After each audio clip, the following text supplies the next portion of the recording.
Tom Bower claims he has uncovered what he believes is Prince Harry's biggest nightmare, and says it's something that still weighs heavily on his mind every single day. According to Bower's view, this isn't a new worry at all. He argues that it began years ago, when Harry realized Prince William would one day inherit the throne and eventually become king. Bower says that moment changed everything in Harry's eyes. Modern monarchy. Well, a modern monarchy can't include Prince Archie, Princess Lilibet. They've got to remove the titles. They've got to constrain it, and that really is what Harry rightly fears, that he will just be Mr. Harry Windsor. According to Bower, Harry understood that once William became king, the chances of returning to a royal role could become much smaller. Bower believes Harry may have felt his future inside the monarchy would depend on someone with whom his relationship had become deeply damaged. That I always thought that when William became king, he'd just banish Harry, but I think he'll banish them both and take their titles away. And now Harry might even wonder, will he take the prince title away, just to make absolutely sure there's no connection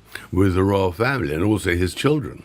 The Montecito couple are potentially a grave threat to the British monarchy, which altogether. From that point on, Bower suggests the uncertainty only continued to grow. Bower also argues that Harry worries about losing whatever influence he still has through his royal connection. He points to Prince William's long-standing support for a slimmer, more focused monarchy. If that vision becomes reality, Bower believes there would be little room for Harry to return as a working royal, and he says that possibility continues to trouble him. Ticking.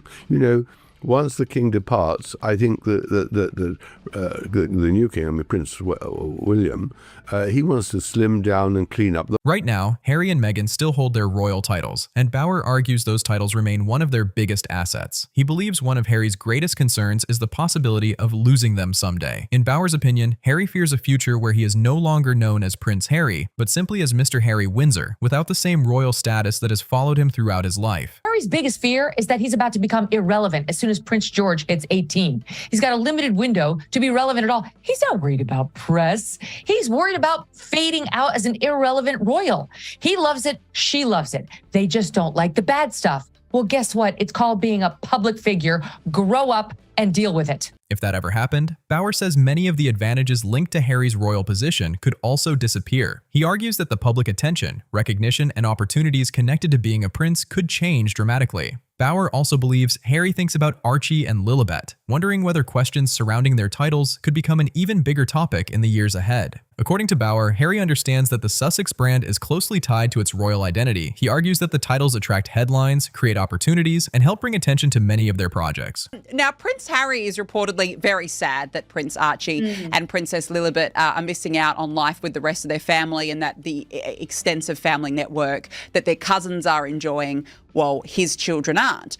I don't know what this spoilt brat expects. What did he expect when he uprooted his family and went to live in Montecito, and constantly slams the royal family? I don't think he realizes how daft he really is. And I mean, he is very daft. If you've read Spare, the guy is like low IQ. Like, he's not the sharpest tool in the shed. Without that royal connection, Bower believes Harry and Meghan could face a much harder time maintaining the same level of public interest and influence. As time goes on, Bower says any chance of repairing relationships with the royal family appears to become even more difficult. He suggests Harry may still hope King Charles could eventually forgive him, but believes Prince William remains the biggest obstacle. According to Bower, the trust between the brothers has been seriously damaged, making any future reconciliation much more complicated. It's actually a matter of a breakdown of trust. The point about Harry was, can we trust him? And because of all the briefing and the reversals and all the somersaults, what they're really saying is, we cannot deal with this man. We don't trust the fifth in line of succession. Well, if that doesn't cast him into the wilderness, he'll notice in a few days how it will. Bower argues that once William becomes king, protecting the monarchy will likely be one of his highest priorities. Because of that, he believes William would be very cautious about allowing anything that could create more public controversy or internal conflict. In Bower's view, the breakdown in family trust has made the road back far more difficult than many people realize. Another point Bower raises is what he believes could be one of Harry's toughest challenges if reconciliation were ever possible. This is a big deal. I mean, Americans will understand this. We have medieval times, dinner and tournament. It was like that. Like, I curtsied as though I was like,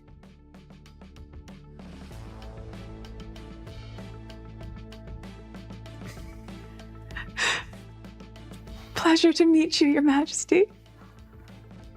Was that okay? He suggests Harry might have to publicly acknowledge mistakes and accept responsibility for some of his past actions. Bower believes that idea alone could be difficult for him to face. Bauer says that could include addressing the Oprah interview, where several controversial claims were made, and recognizing the impact those comments had. He also points to the Netflix documentary, including the scene in which Meghan performed an exaggerated curtsy that sparked widespread public discussion. They did say, I don't want Harry back, but if I had to take him back, he would need to apologize to his family publicly, and he would have to apologize to the United Kingdom.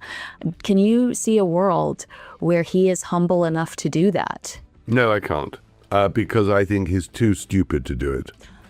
I think that to actually calculate, I've got to eat humble pie, I've got to admit it's been a mistake, demands intelligence, it demands courage. It demands also self-awareness. According to Bauer, these moments remain part of the larger conversation surrounding the couple. Bauer also believes Harry could face questions about revealing private family conversations in his memoir Spare. He suggests Harry might even be expected to acknowledge the wider public impact of turning deeply personal family matters into global headlines. According to Bauer, thinking about all these possibilities may add to Harry's worries, as Bauer believes admitting fault is something he finds especially difficult. Self-slain. He's caused his own. It's a reputational suicide. Let's put it no milder than that. Right.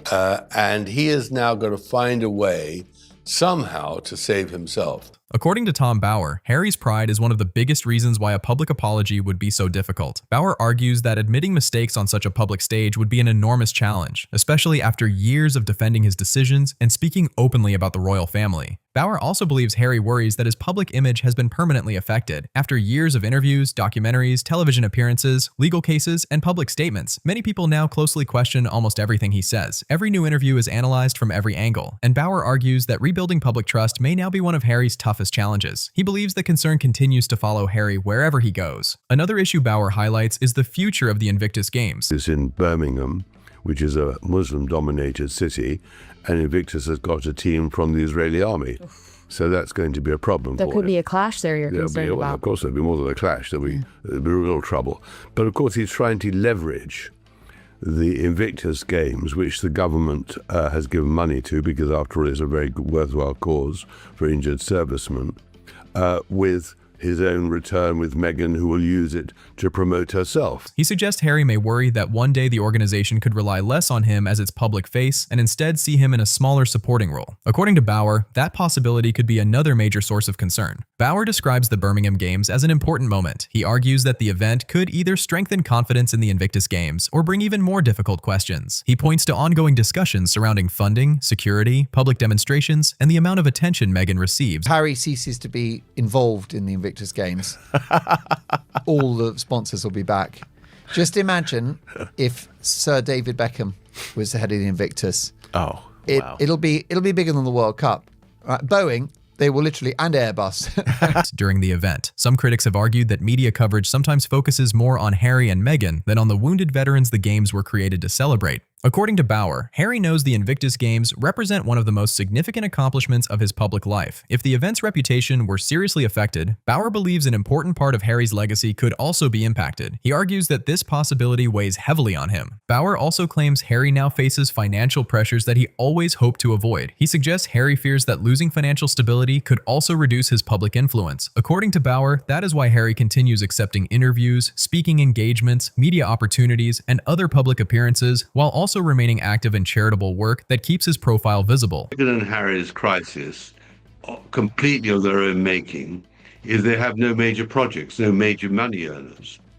And so they're more desperate than ever. And I think that they don't know what to do other than to try and come back to Britain and rebuild themselves as some sort of members of the royal family. However, Bauer argues that Harry is now involved with only a limited number of major charitable projects, and even some of those have faced their own challenges. In Bauer's view, the future Harry once worried about may now feel much closer than ever before. He believes those fears are no longer distant possibilities, but part of Harry's current reality. Bauer also believes Harry fears becoming less relevant over time. He argues that Harry's royal connections continue to grow weaker, while senior members of the royal family rarely appear alongside him anymore. According to Bauer, palace support that once existed is no longer available, and Harry has less access to the institution than at any other point in his adult life. Even the Invictus Games, which once received visible royal support, no longer have the same level of public involvement from senior working royals. Bauer believes Harry notices these changes and may wonder whether his role in public life is becoming smaller with each passing year. According to Bauer, another difficult reality for Harry is watching the royal family continue without him. Bauer argues that Harry may have expected his departure to leave a lasting gap inside the monarchy. Instead, Prince William continues preparing for the throne, Princess Catherine remains one of the most popular members of the royal family, and King Charles continues carrying out his official responsibilities. The monarchy has continued adapting, with other working royals taking on additional duties as needed. Bauer believes Harry now watches those developments from the outside, and he argues that seeing the institution continue moving forward without him may be one of the hardest parts to accept. In Bauer's view, that reality carries more weight than any single headline or public controversy. According to Bauer, Harry's greatest fear isn't simply losing a legal battle or facing another wave of criticism. He believes Harry's biggest concern is realizing that the monarchy has learned to function without him. As Prince William prepares for the future and the royal family continues moving ahead, Bauer argues Harry risks becoming someone watching royal history unfold from the sidelines instead of playing a central role in it. So, what do you think about Tom Bauer's claims? Do you agree with his perspective, or do you see things differently? Share your thoughts in the comments below. If you enjoyed this video, don't forget to like, subscribe, and share it with others who follow the royal family. Thanks for watching, and I'll see you in the next one.